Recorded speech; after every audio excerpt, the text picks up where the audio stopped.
बिजली की तरह टकरा रहे थे, जिससे वहां पर चिंगारियां निकल रही थी। लेकिन वहीं दूसरी तरफ देव और अक्षय की लड़ाई में देव के हमले से अक्षय जमीन पर गिर गया था, लेकिन वह तुरंत वापस खड़ा होता है और अपना हथियार निकालकर वापस देव के साथ लड़ने लगता है। अब ये लड़ाई लंबी होने लगी थी। धीरे धीरे करके वह चारों थकने लगे थे। अक्षय एक जगह खड़ा होता है और गहरी सांस लेकर कहता है, लगता है तुम्हें हराना इतना भी आसान नहीं है। जिसके बाद वह जोर से चिल्लाता है, वाटर पावर टेक्निक। उसके इतना कहते हैं, उसकी हथेली से पानी से बनी एक बड़ी सी हथेली निकालकर देव की तरफ बढ़ने लगती है। ये देखकर देव भी अपनी एक तकनीक का इस्तेमाल करता है। जैसे ही उन दोनों की तकनीकें आपस में टकराती है, वहां पर एक छोटा सा धमाका हो जाता है। ये दोनों तकनीकें लेवल 1 की थी। उन दोनों ने ज्यादा खतरनाक तकनीक को इस्तेमाल नहीं किया था, क्योंकि यह एक दोस्ताना लड़ाई थी। उन्हें एक दूसरे को जख्मी नहीं करना था। वहीं अब तक रुद्रदेव और अयान में से भी कोई नहीं जीता था। वह दोनों तो किसी भी तकनीक का इस्तेमाल नहीं कर रहे थे और अब तो उन दोनों ने अपनी अपनी मूल शक्ति का इस्तेमाल करना भी बंद कर दिया था। अब वह दोनों सिर्फ अपने हाथों का इस्तेमाल करके लड़ रहे थे। ऐसा लग रहा था मानो उन लोगों ने ठान लिया हो कि एक दूसरे को मार्शल आर्ट से ही हराएंगे। अब तक देव और अक्षय ने लड़ना बंद कर दिया था और वह दोनों खड़े होकर अयान और रुद्रदेव को देखने लगे थे। व्योमराज कहते हैं, ये लड़के बड़े अजीब हैं, पर जो भी है मजा आ रहा है। अब पूरी भीड़ भी ये देखना चाहती थी कि आखिर में रुद्रदेव और अयान में कौन जीतेगा। रुद्रदेव जोर का मुक्का खींचकर अयान के गाल पर मरता है, जिससे अयान गिरते गिरते बचता है। लेकिन अयान भी तुरंत रुद्रदेव के कंधे पर अपने हथेली से प्रहार करता है, जिससे रुद्रदेव भी कुछ कदम पीछे हट जाता है। अब वह दोनों लड़खड़ा रहे थे। उन दोनों में खड़े होने जितनी भी शक्ति नहीं बची थी। धीरे धीरे अंधेरा होने लगा था। ये लड़ाई बहुत लंबी हो गई थी। किसी को समझ में नहीं आ रहा था कौन जीतेगा। अब तक वहां से काफी सारे लोग चले भी गए थे। आखिर में वह दोनों एक दूसरे पर हमला करते करते जमीन पर गिर जाते हैं और आसमान की तरफ देखकर हंसने लगते हैं। उनके बाकी के दोस्त भी वहां आ गए थे। देव अयान को उठाता है और कहता है, अयान तुम ही जीते हो, ये गधा तो तुमसे पहले गिर गया था। ये सुनकर रुद्रदेव कहता है, अच्छा तुम मुझे गधा कह रहे हो, क्या तुझे समझ में नहीं आता बड़ों से कैसे बात करनी चाहिए? मैं तुझसे ज्यादा बड़ा हूँ, थोड़ा तमीज से बात किया कर देव। और वैसे भी मैं हारा नहीं हूँ। जिस पर देव कहता है, सबको साफ साफ दिख रहा है। उन दोनों की बहस को देखकर अयान कहता है, ये दोनों नहीं सुधरेंगे। कुछ समय बाद वह सभी आयुष्मान दल की हवेली में आ गए थे। वहां जाकर वह सभी लोग काफी सारी बातें करते हैं और सो जाते हैं। अगली सुबह अयान, देव, रुद्रदेव और अभिमन्यु अपने विमान में खड़े हुए थे और वह लोग जाने के लिए तैयार थे। अयान अपने सभी दोस्तों को अलविदा कहता है और उनसे वापस आने का वादा करता है, जिसके बाद उनका विमान तेज रफ्तार में आसमान में निकल जाता है। अंतरिक्ष में पहुंचने के बाद एक बार फिर से वह सभी लोग व्योमराज के ऊपर बैठ जाते हैं और व्योमराज तेज रफ्तार में पूर्वी भाग की तरफ बढ़ने लगते हैं, क्योंकि अगर वह लोग विमान से जाते तो उन्हें कम से कम 3 महीने लग जाते, लेकिन अब वह सिर्फ 1 महीने में ही यह सफर पूरा कर सकते थे। अगला 1 महीना बीत जाता है। एक बड़ा सा ड्रैगन लगातार अंतरिक्ष में आगे की तरफ बढ़ता जा रहा था। देव अपने सामने की तरफ देखकर कहता है, आखिरकार हम पूर्वी भाग तक आ ही गए। जिस पर अयान कहता है, हाँ बस कुछ दिन और हम जल्द ही सारांश ग्रह तक पहुंच जाएंगे। इसके बाद हमें इस काले अंतरिक्ष से छुटकारा मिलेगा। ये सुनकर अभिमन्यु कहता है, हाँ मैं भी बहुत परेशान हो गया हूँ, मुझे भी जल्द से जल्द जमीन पर उतरना है। अयान और बाकी के सभी लोगों की हालत तो ठीक ही थी, लेकिन अभिमन्यु कुछ ज्यादा ही परेशान हो गया था। उन सभी के बीच बातचीत चल रही थी। रुद्रदेव अयान से सवाल करता है, वैसे हम पूर्वी भाग की सीमा के अंदर आ चुके हैं, लेकिन हमें सारांश ग्रह तक पहुंचने में कितना वक्त लगेगा? ये सुनकर अयान कहता है, बूढ़े बाबा ने जो नक्शा दिया था उसे हिसाब से तो हम अगले 15 दिन में सारांश ग्रह तक पहुंच जाएंगे। ये सुनकर रुद्रदेव गहरी सांस लेता है और कहता है, चलो अच्छा है। इसी तरह अगले 15 दिन भी बीत जाते हैं। अयान, देव, रुद्रदेव और अभिमन्यु एक रेत के टीले पर खड़े हुए थे। दूर दूर तक बस रेगिस्तान ही था, हर तरफ बस रेती रेत थी। जैसा कि बूढ़े बाबा ने कहा था, सच में इस ग्रह की गर्मी काफी ज्यादा थी। देव अयान से कहता है, आखिरकार हम यहाँ पर आ ही गए, वैसे हम अभी कहाँ हैं? जिस पर अयान कहता है, अब यह मुझे कैसे पता होगा? हमारे पास सिर्फ सारांश ग्रह तक आने का नक्शा था, ना कि सारांश ग्रह का नक्शा। हमें आगे चलकर पता करना होगा। वैसे भी जब हम नीचे उतर रहे थे तब यहाँ से थोड़ी दूरी पर एक शहर दिख रहा था, चलो वहाँ चलते हैं, शायद वहाँ हमें कुछ पता चल जाए।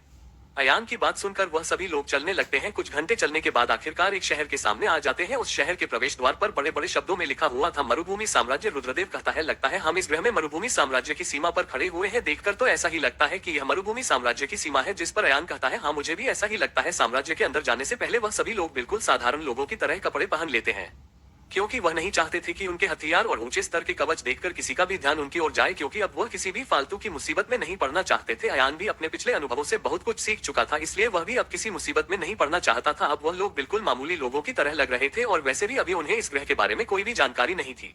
इतना ही नहीं, उन सब ने अपनी अपनी शक्तियों को भी छुपा लिया था, जिससे कोई भी उनकी शक्तियों और उनके स्तर के बारे में पता न कर पाए। और बूढ़े बाबा ने उन्हें ये सब बहुत अच्छे से सिखा दिया था, लेकिन फिर भी उन्हें पता था अगर कोई बहुत ताकतवर योद्धा उनके सामने आ गया तो वह महसूस कर लेगा कि वह कितने ताकतवर हैं। लेकिन इसका इलाज भी बूढ़े बाबा ने कर दिया था। असल में ऐसी कई चीजें होती हैं जिनका इस्तेमाल करके आप अपनी शक्ति को छुपा सकते हैं। सामने वाला कितना ही ताकतवर क्यों ना हो, वह आपकी शक्ति को नहीं पहचान पाएगा और न ही आपके स्तर के बारे में पता कर पाएगा। बूढ़े बाबा ने भी उन सभी को ऐसे ही कुछ खास कंगन दिए थे, जिन्हें पहनने के बाद उनकी शक्तियों के स्तर को पहचानना लगभग नामुमकिन था, जब तक कि कोई बूढ़े बाबा के स्तर या उनसे ऊपर के स्तर का योद्धा उनके सामने न आ जाए। शहर में घुसने के बाद वह सभी लगातार आगे की तरफ जाने लगते हैं। यहाँ पर सभी घर अजीब से बने हुए थे और यहाँ पर लोगों ने अजीब कपड़े पहन रखे थे। ये देखकर देव कहता है, सब कुछ यहाँ पर कितना अजीब है। जिस पर रुद्रदेव कहता है, हाँ क्योंकि यह पूरा इलाका रेतीला है, इसलिए यहाँ पर लोग भी उसी हिसाब से रहते हैं। इनका पहनावा, उनके घर और बाकी के सभी चीजें इस जगह के हिसाब से है। वह आसपास की चीजों को बड़े गौर से देख रहे थे, लेकिन तभी काले लबादे में एक इंसान अयान से टकरा जाता है जिससे वह दोनों गिर जाते हैं। वह काला लबादा पहना इंसान अयान के ऊपर ही गिर गया था, लेकिन वह तुरंत खड़ा होता है और आगे जाने लगता है। वह बहुत ही ज्यादा जल्दबाजी में था, लेकिन तभी अयान कहता है, तुम जो भी हो मुझसे जानवर के टकरा गए वह तो ठीक है, लेकिन मेरा बटुआ कहाँ ले जा रहे हो। ये सुनकर काला लबादा पहने वो इंसान भागने लगता है, लेकिन इससे पहले कि वह भाग पाता अयान तुरंत उसका लबादा पकड़कर खींच देता है और अपने सामने खड़े इंसान को देखकर हैरान हो जाता है। ऐसी ही और कहानियां जानने के लिए सब्सक्राइब करें मेरी यूट्यूब चैनल मंडल स्टोरी को। जैसे ही अयान उस काले लबादा पहने इंसान का लबादा खींचता है तो बहुत ज्यादा हैरान हो जाता है। उसके सामने एक लड़की खड़ी हुई थी। अयान ने उस लड़की का हाथ पकड़ लिया था। एक पल के लिए अयान उस लबादे में एक लड़की को देखकर बहुत ज्यादा हैरान हो गया था। वह लड़की बहुत ही ज्यादा सुंदर थी। ऐसा लग रहा था मानो वह उसमें खो ही गया हो। वह उसकी आंखों से अपनी आंखें हटा ही नहीं पा रहा था। वह लड़की लगातार अयान के हाथ से अपना हाथ छुड़वाने की कोशिश कर रही थी। आखिर में वह अपने मुंह से अयान का हाथ काटती है और वहां से भाग जाती है। ये देखकर देव उसके पीछे जाने की कोशिश करता है, लेकिन अयान उसे रोक देता है और कहता है, मुझे लगता है हमें आगे चलना चाहिए। जिसके बाद सभी आगे की तरफ जाने लगते हैं। अभी दोपहर का समय हो रहा था। रुद्रदेव चलते चलते कहता है, मुझे लगता है पहले हमें किसी सराय में जाकर कुछ खा लेना चाहिए और हम वहाँ ये भी पता कर लेंगे कि हम मरुभूमि साम्राज्य के कौन से शहर में है। साथ ही साथ इस ग्रह की बाकी की जानकारी भी हम वहीं पर ले लेंगे। रुद्रदेव की बात पर वह सभी सहमत हो जाते हैं, जिसके बाद वह सभी एक सराय ढूंढने लगते हैं। रुद्रदेव और देव बहस करते हुए आगे की तरफ जा रहे थे। वहीं अभिमन्यु और अयान चुपचाप चल रहे थे। अयान अपने मन में यही सोच रहा था, ये क्या हो गया था मुझे उस लड़की को देखते ही। जिसके बाद वह गहरी सांस लेता है और उन सब बातों पर ध्यान नहीं देता। कुछ ही देर में वह एक बड़े से सराय के आगे पहुंच जाते हैं, जिसके अंदर जाते ही वह सबसे पहले अपने लिए कुछ खाने के लिए मंगवा लेते हैं। उस सराय में काफी सारी भीड़ थी। अयान और बाकी के सभी लोगों ने खाना शुरू कर दिया था। वह अपना खाना खा ही रहे थे। इतने में कुछ सैनिक जैसे दिखने वाले लोग वहां आ जाते हैं। उनमें से एक सैनिक एक लड़की की तस्वीर वहां बैठे सभी लोगों को दिखाते हुए कहता है, क्या आप सभी में से किसी ने इस लड़की को देखा है? यह अंधेर नगरी से भागी हुई लड़की है। अंधेर नगरी उस जगह का जिक्र सुनकर वहां बैठे काफी लोग हैरान हो जाते हैं, लेकिन अयान देव और उसके दोस्त उस तस्वीर को देखकर हैरान हो गए थे, क्योंकि कुछ देर पहले जिस लड़की ने अयान के साथ टकराकर उसका बटुआ चुराया था यह वही थी, पर उसे अभी कुछ समझ में नहीं आ रहा था। उस सराय में बैठे सभी लोग अपना सिर नामे हिला देते हैं। जिसके बाद वह सैनिक कहता है, अगर ये लड़की भविष्य में आपको दिखती है तो आप इसकी खबर हम तक पहुंचा सकते हैं। इसके बदले में आपको बड़ा है इनाम मिलेगा। इसके बाद वह वहां से चले जाते हैं। अब सभी जगह अंधेर नगरी और उस लड़की की चर्चा होने लगी थी। अयान से थोड़ी ही दूरी पर बैठे कुछ लोगों में से एक कहता है, लगता है फिर से किसी ने अंधेर नगरी से भागने की कोशिश की है, लेकिन हर बार तो वह लोग इतने जोश में किसी को नहीं ढूंढते, लेकिन इस बार तो वह तस्वीर लेकर ढूंढ रहे हैं, वह भी एक लड़की को। जिस पर उसका साथी कहता है, हाँ मैं भी यही सोच रहा था, पता नहीं क्या चक्कर है। मैं तो बस यही सोचता हूँ कि कभी मैं उस जगह नहीं जाना चाहता। मैंने सुना है वह जगह नर्क से भी बेकार है, पर मुझे एक बात समझ में नहीं आई, हमारे महाराज ने पता नहीं क्यों उस छोटी सी जगह पर कब्जा किया है। पहले तो वह नगरी किसी भी साम्राज्य या दल का हिस्सा नहीं थी। वहाँ पर वह सभी लोग शांति से रहते थे, लेकिन पता नहीं ऐसा क्या हुआ जिस वजह से हमारे महाराज ने पूरी जगह को अपने कब्जे में ले लिया। जिस पर उसका साथी कहता है, क्या पता, हमें क्या मतलब। अयान और उसके सभी दोस्त भी यह बातें सुन रहे थे। अब तक उन्हें थोड़ा बहुत समझ में आ गया था। खाना खाने के बाद सभी लोग किसी ऐसे की तलाश करने लगते हैं जिससे वह सारी जानकारी निकलवा सके। कुछ देर में अयान और उसकी टोली एक अधेड़ उम्र के आदमी के सामने आकर रुकती है, जो इस सराय में बैठा हुआ था। अयान बहुत अच्छे से उस आदमी को प्रणाम करता है और कहता है, हम व्यापारी हैं जो दूसरे ग्रह से यहाँ आए हैं। क्या आप हमें इस ग्रह और यहाँ के बारे में सारी जानकारी दे सकते हैं? हमने यहाँ आने से पहले यहाँ की बिल्कुल भी जानकारी नहीं ली थी। साथ ही साथ देव ने सोने से भरी एक थैली उसकी टेबल पर रख दी था, जिसे देखकर उस बूढ़े आदमी की आंखों में चमक आ जाती है। वह तुरंत उस थैली को उठाता है और कहता है, हाँ हाँ दोस्त, मुझे काफी खुशी होगी। वैसे क्या जानना है तुम्हें? जिस पर अयान कहता है, क्या आप हमें बता सकते हैं कि अभी हम मरुभूमि साम्राज्य के किस शहर या गांव में हैं, और मरुभूमि साम्राज्य के अलावा इस ग्रह पर कितने बड़े साम्राज्य और ताकतवर दल हैं, और मरुभूमि साम्राज्य कितना ताकतवर है? क्या आप ये सभी चीजें हमें बता सकते हैं? जी पर बूढ़ा आदमी कहता है, हाँ हाँ बिल्कुल, मुझे बहुत खुशी होगी। इस समय तुम जिस शहर में हो वह मरुभूमि साम्राज्य की सीमा पर बसा हुआ मरुनगर है। इसके अलावा सारांश ग्रह पर 3 ताकतवर संगठन है।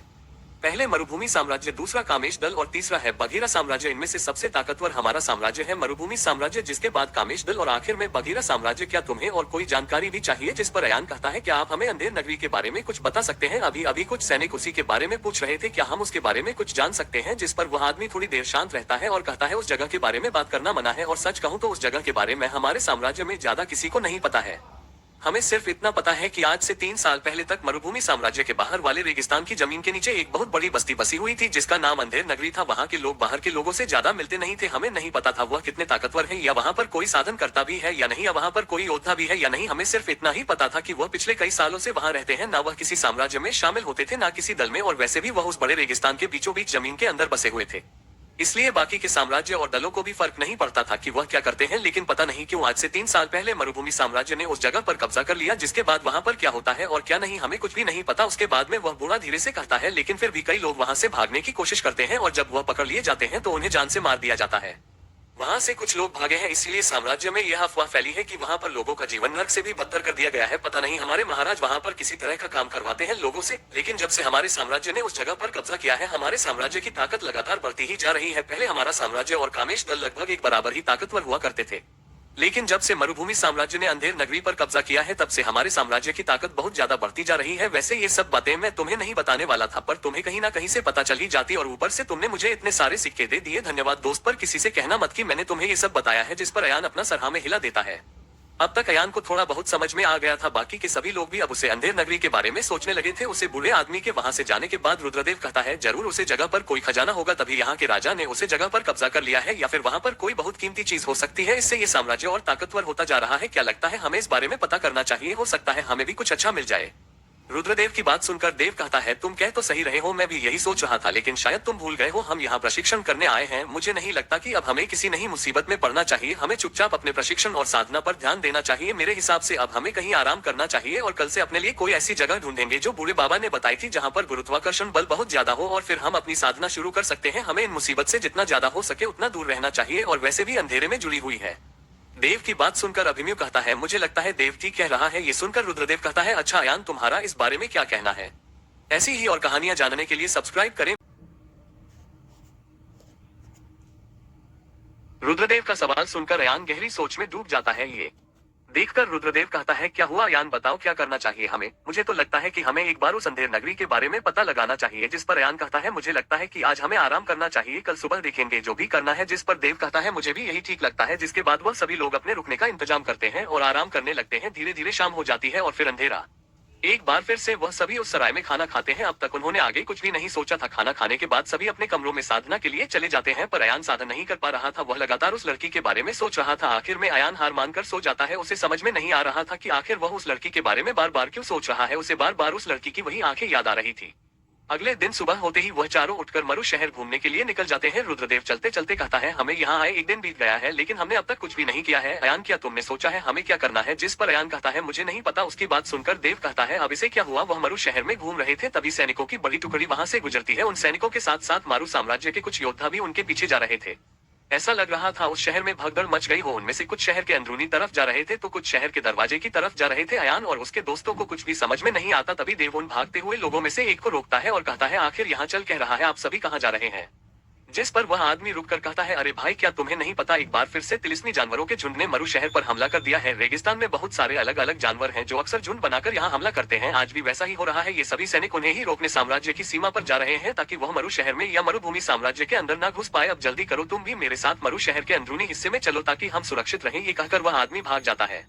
वह आदमी वहां से गया ही था, इतने में वहां एक आवाज आती है, जो योद्धा लड़ सकता है वह सभी मरु शहर की सीमा और मरुभूमि साम्राज्य की सीमा पर आ जाए। हमें इस बार ज्यादा से ज्यादा योद्धाओं की जरूरत है। सिर्फ साम्राज्य की सेना इस बार के हमले को नहीं रोक पाएगी। इस बार हमला काफी बड़ा है। उस आवाज को सुनकर देव हंसते हुए कहता है, चलो आज के प्रशिक्षण का इंतजाम तो हो गया, मुझे लगता है हमें भी जाकर लड़ना चाहिए, जिससे यहाँ के लोगों की मदद भी हो जाएगी, साथ ही साथ हमारा काम भी हो जाएगा। क्या कहते हो रुद्रदेव, तैयार हो या डर गए? देव की बात सुनकर रुद्रदेव कहता है, रुद्रदेव कभी डरता नहीं है, मैं तैयार हूँ। जिस पर अयान गहरी सांस लेता है और कहता है, चलो तो फिर चलते हैं। जिसके बाद वह चारों मारू साम्राज्य की सीमा की तरफ जाने लगते हैं। वह धीरे धीरे आगे की तरफ बढ़ रहे थे। शहर की गलियां खाली हो चुकी थी और सीमा के पास के जितने भी इलाके थे अब सुनसान हो गए थे, लेकिन फिर भी काफी सारे लोग अपने साम्राज्य की रक्षा के लिए वहां पर जा रहे थे। लेकिन तभी अयान की नजर एक गली में पड़ती है। वहां पर एक कोने में एक बड़े से बक्से के पीछे कोई छुपा हुआ था। अयान अपने आसपास की चीजों पर भी ध्यान देता है। उसे दिखता है कि यहाँ पर वह सैनिक भी है जो कल उस लड़की को ढूंढ रहे थे। तभी उसका ध्यान किसी चीज पर जाता है और वह अपने तीनों दोस्तों से कहता है, तुम तीनों आगे जाओ, मैं थोड़ी देर में आता हूँ। उसकी बात सुनकर वह तीनों रुक जाते हैं। रुद्रदेव अयान से सवाल करते हुए कहता है, आयन क्या हुआ? जिस पर अयान कहता है, कुछ नहीं, तुम चलो मैं आता हूँ। ये सुनकर रुद्रदेव आगे की तरफ जाने लगता है। ये देखकर देव चिल्लाकर कहता है, मेरे लिए रुको, मैं भी आ रहा हूँ। अभिमन्यु भी एक नजर अयान की तरफ देखता है और उन दोनों के पीछे चला जाता है। अयान तुरंत अपने आसपास देखता है और उसी गली की तरफ जाने लगता है।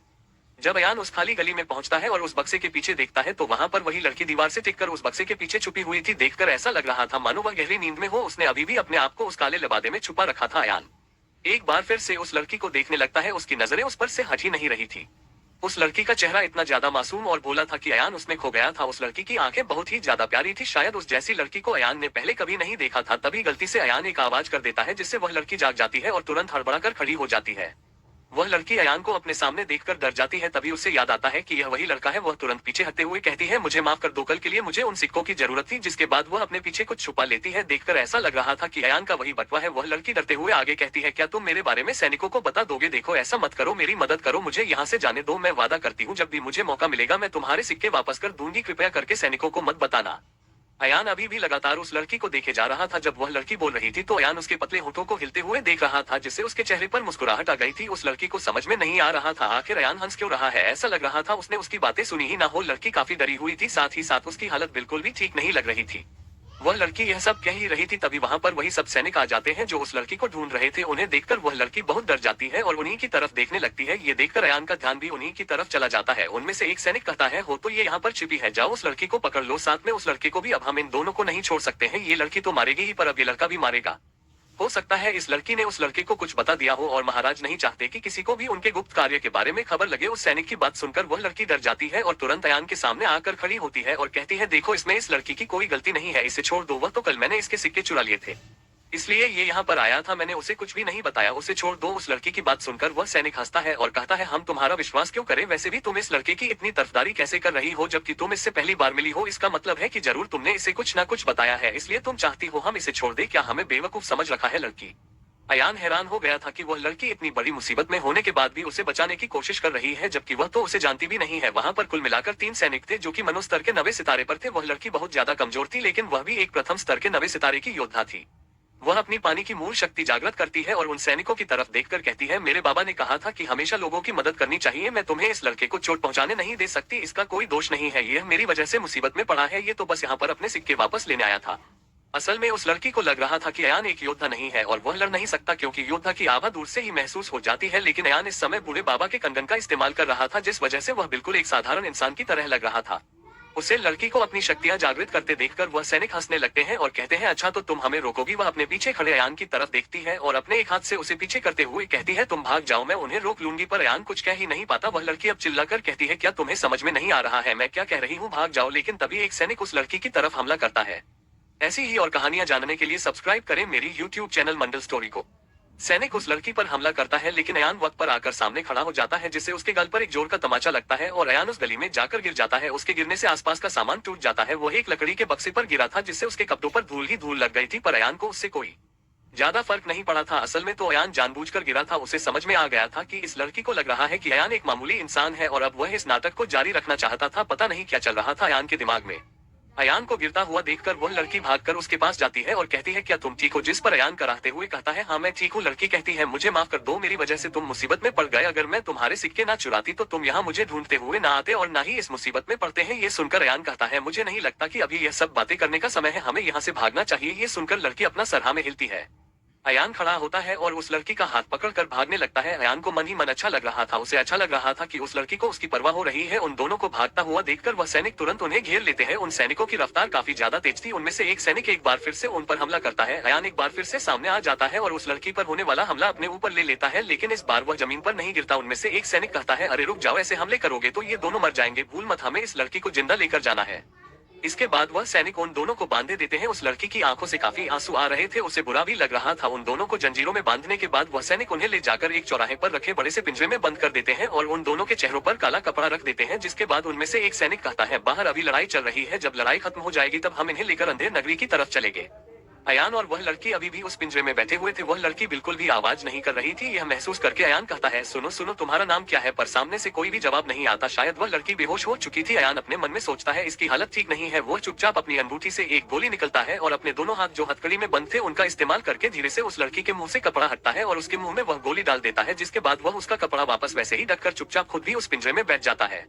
धीरे धीरे दोपहर का समय हो जाता है, वक्त बीतता जाता है और शाम हो जाती है। अब तक वह लड़की होश में नहीं आई थी। शाम होते ही एक जोर की आवाज पूरे मरु शहर में सुनाई देती है। ये संकेत था कि लड़ाई खत्म हो चुकी है। धीरे धीरे करके सैनिक और बाकी के योद्धा जो जानवरों को भगाने गए थे वह वापस आने लगे थे। शहर में वापस हलचल होने लगी थी।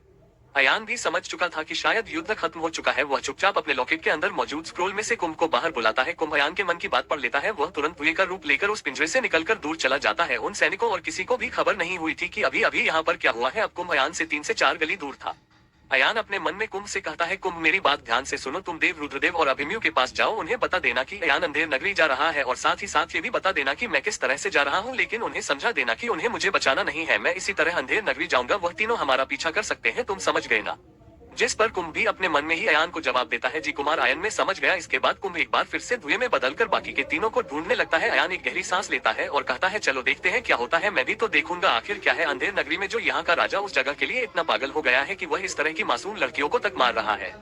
जिसके बाद वह एक बार फिर से उसी लड़की का चेहरा याद करने लगता है। अयान के विचारों को पढ़कर ज्ञान कहता है, वैसे तुम्हें इस लड़की की चिंता हो रही है या फिर उन सभी लोगों की जो वहाँ पर है। ये सुनकर अयान हड़बड़ा जाता है और अपने मन में ही ज्ञान से कहता है, नहीं, मुझे सबकी चिंता है, तुम्हें तो पता ही है मैं सबकी मदद करता हूँ। जिस पर ज्ञान कहता है, हाँ मुझे दिख रहा है काफी देर से, वैसे ये नाटक करने का कोई कारण है। जिस पर अयान बड़ी चालाकी से जवाब देते हुए कहता है, तुम्हें तो पता ही है अगर मैं यहाँ पर लड़ाई करता तो फालतू में बात बढ़ जाती, अब ये हमारा ही फायदा है, वहाँ जाकर वैसे भी हम लड़ ही सकते हैं और हमारे पीछे बाकी के तीनों भी वहाँ तक पहुँच जाएंगे। जिस पर ज्ञान कहता है, वह क्या बहाना है। ये सुनकर अयान मुस्कुरा देता है।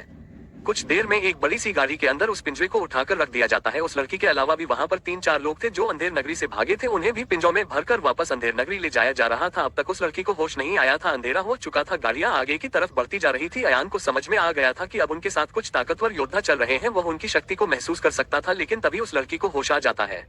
यह महसूस करके अयान कहता है, क्या तुम ठीक हो, तुम्हें होश आ गया। जिस पर वह लड़की अपने आसपास की चीजों को समझते हुए कहती है, हाँ पता नहीं क्यों मुझे अच्छा लग रहा है, मेरे शरीर की थकावट पूरी तरह से गायब हो गई है। इसके बाद वह लड़की रोना शुरू कर देती है और कहती है, मुझे माफ कर दो, तुम मेरी वजह से मुसीबत में पड़ गए, मैं अपने आप को कभी माफ नहीं कर पाऊंगी। ये सुनकर अयान कहता है, कोई बात नहीं, हमें कुछ नहीं होगा। ये सुनकर वह लड़की कहती है, तुम्हें नहीं पता, अब हम में से कोई भी नहीं बचेगा, मेरी वजह से मेरा परिवार भी मर जाएगा और तुम भी। यह कहकर वह रोने लगती है। लेकिन तभी उस लड़की के पेट से एक अजीब सी आवाज आती है, जिसे सुनकर अयान कहता है, लगता है तुमने बहुत वक्त से कुछ खाया नहीं है। अब तक उस लड़की और अयान के चेहरे से वह कपड़े हटा दिए गए थे, लेकिन फिर भी अंधेरे में अयान को उस लड़की का चेहरा ठीक से नहीं दिख रहा था। अयान की बात सुनकर वह लड़की कुछ नहीं कहती। अयान चुपचाप अपने हाथ पीछे करता है और अपनी अंगूठी में से कुछ खाने का सामान निकालकर आगे की तरफ कर देता है, जिसे देखकर वह लड़की हैरान हो जाती है और कहती है, ये तुम्हें कहाँ से मिला। जिस पर अयान कहता है, ये तो मैंने अपने कपड़ों के जेब में संभाल कर रखा था, लो तुम खा लो, शायद तुम्हें इसकी जरूरत है। वह लड़की तुरंत अयान के हाथ से वह खाना छीन लेती है और खाने लगती है। उसे देखकर ऐसा लग रहा था मानो उसने सच में बहुत लंबे वक्त से कुछ नहीं खाया है। उस लड़की की ऐसी प्यारी हरकत देखकर अयान उसे लगातार देखे ही जा रहा था, लेकिन वह लड़की अभी भी रो रही थी। वह खाते खाते यही कह रही थी, अब कोई नहीं बचेगा, मेरा परिवार भी नहीं बचेगा और मेरी वजह से ये भी फंस गया है। खाने के बाद वह लड़की सो जाती है। रो रो कर उसका बुरा हाल हो गया था, उसके आंसू उसके गाल पर सूख गए थे, जिससे उसके गालों पर निशान पड़ गए थे। उस अंधेरे रेगिस्तान में वह गाड़ियां लगातार आगे की तरफ बढ़ती जा रही थी, लेकिन जो बात किसी को नहीं पता थी वह ये थी कि उन गाड़ियों से एक निश्चित दूरी बनाकर 3 लोग लगातार उस रेगिस्तान में आगे की तरफ बढ़ते जा रहे थे। ये 3 लोग और कोई नहीं, अयान के दोस्त देव, रुद्रदेव और अभिमन्यु थे। रुद्रदेव चित्ते हुए कहता है, आखिर यह अयान करना क्या चाहता है, ऐसे एकदम से अंधेर नगरी क्यों जा रहा है, पता नहीं इसके दिमाग में क्या चल रहा है। ऐसी ही और कहानियां जानने के लिए सब्सक्राइब करें मेरी यूट्यूब चैनल मंडल स्टोरी को। वह सभी गाड़ियां लगातार अंधेरी रात में आगे की तरफ बढ़ती जा रही थी और उनसे ही कुछ दूरी पर देव, रुद्रदेव और अभिमन्यु उनका पीछा कर रहे थे। उन्हें समझ में नहीं आ रहा था आखिर अयान क्या करना चाहता है। इसी तरह वह पूरी रात निकल जाती है। वह गाड़ियां एक पल के लिए भी नहीं रुकती। अयान को एक चीज बहुत अजीब लग रही थी, रास्ते में उनके ऊपर किसी भी तिलिस्मी जानवर ने हमला नहीं किया था, यहाँ तक कि उसे तो कोई भी तिलिस्मी जानवर दिखा तक नहीं था, जबकि इस रेगिस्तान में बहुत सारे तिलिस्मी जानवर रहते हैं, इतने ज्यादा कि हर कभी मरुभूमि साम्राज्य की सीमा पर बसे मरु शहर में उनके हमले होते रहते हैं। पर हैरानी वाली बात यह थी कि उनके ऊपर किसी भी तिलिस्मी जानवर ने हमला नहीं किया था। अयान को कुछ भी समझ में नहीं आ रहा था। धीरे धीरे सूरज उगने लगता है। वह लड़की धीरे से अपनी आंखें खोलती है। अयान अभी भी उस लड़की को ही देख रहा था। उसके उठते ही अयान उससे सवाल करता है, उठ गई तुम।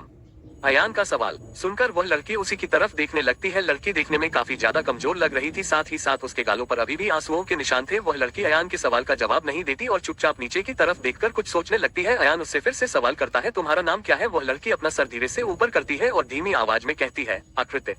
वह बहुत ही अच्छा नाम है, मेरा नाम अयान है। लेकिन इस बार भी वह लड़की कुछ नहीं कहती। ये देखकर अयान कहता है, तुम इतनी ज्यादा चिंता मत करो, कुछ नहीं होगा, सब ठीक हो जाएगा। अयान की बात सुनकर वो लड़की अपना सिर उठाती है और कहती है, तुम बात को बिल्कुल भी नहीं समझ रहे हो, अब हम में से कोई भी नहीं बचाने वाला, मेरी वजह से मेरा परिवार भी मर जाएगा, मुझे वहाँ से भागना। अब हम में से कोई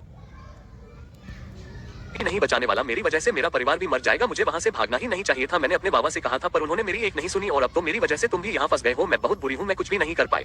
उस लड़की की बात सुनकर अयान कुछ नहीं कहता। थोड़ी देर शांत रहने के बाद अयान एक बार फिर से उससे बात करने की कोशिश करते हुए कहता है, अच्छा क्या तुम मुझे उस जगह के बारे में कुछ बता सकती हो, आखिर अंधेर नगरी का रहस्य क्या है और तुम वहाँ से भागी क्यों थी। मुझे उस जगह के बारे में कुछ भी नहीं पता है, क्योंकि मैं इस ग्रह पर कल ही आया था व्यापार के लिए, मुझे यहाँ के बारे में कोई भी जानकारी नहीं है। और तुम ऐसा क्यों कह रही हो कि हम सब मर जाएंगे, जरूरी थोड़ी है कि वह हमें मार ही देंगे। अयान की बात सुनकर वह लड़की कुछ कहने ही वाली थी, लेकिन फिर वह रुक जाती है और कहती है, नहीं मैं तुम्हें कुछ भी नहीं बता सकती, बस इतना समझ लो कि अब हम नहीं बचेंगे। ये सुनकर अयान गहरी सांस लेता है और कहता है, ठीक है आकृति। अब अयान थोड़ा उदास चेहरा बनता है और कहता है, तो क्या मैं सच में मरने वाला हूँ? ये सुनकर आकृति अयान की तरफ देखती है और कहती है, मुझे माफ कर दो, यह मेरी वजह से हुआ है, मैं सच में कभी अपने आप को माफ नहीं कर पाऊंगी। जिसके बाद वह एक बार फिर से रोने लगती है और काफी उदास हो जाती है। ये देखकर अयान को पछतावा होता है, क्योंकि वह तो बस माहौल को थोड़ा हल्का करना चाहता था। उसे नहीं पता था कि आकृति इतनी ज्यादा उदास हो जाएगी। अब उससे बात न करना ही ठीक लगता है, इसलिए वह चुपचाप बैठ जाता है और इंतजार करने लगता है। अयान अपने मन में यही सोच रहा था, आखिरकार अभी हमारे ऊपर किसी भी तिलिस्मी जानवर ने हमला क्यों नहीं किया है? ये चक्कर क्या है? मुझे कुछ समझ में नहीं आ रहा है। क्या इस बारे में आकृति को कुछ पता हो सकता है? नहीं, इसे क्या ही पता होगा, पर कुछ ना कुछ गड़बड़ जरूर है, क्योंकि अब दिन हो चुका है। इस वक्त तो हमें एक ना एक तिलिस्मी जानवर जरूर मिलना चाहिए था। लगता है ये सब भी उस अंधेर नगरी से जुड़ा हुआ है। अब तो उस बारे में पता करना ही होगा। जिसके बाद अयान अपने मन में ज्ञान से सवाल करता है, ज्ञान तुम्हें क्या लगता है क्या हो सकता है अंधेर नगरी में? क्या तुमने पहले कभी इस बारे में नहीं सुना? तुम्हें तो सब कुछ पता होता है। अयान की बात पर ज्ञान कहता है, हाँ तुम ठीक कह रहे हो, मैं भी काफी देर से इसी बारे में सोच रहा था। ये दुनिया कई रहस्यों से भरी हुई है, जिनमें से कई रहस्यों के बारे में मुझे पता है। पूर्वी भाग में भी ऐसी कई जगह हैं जिनके बारे में मुझे पता है, पर यहाँ सारांश ग्रह पर तो ऐसी कोई भी जगह नहीं है जिस पर ध्यान दिया जाए, और न ही मुझे यहाँ के बारे में पता है।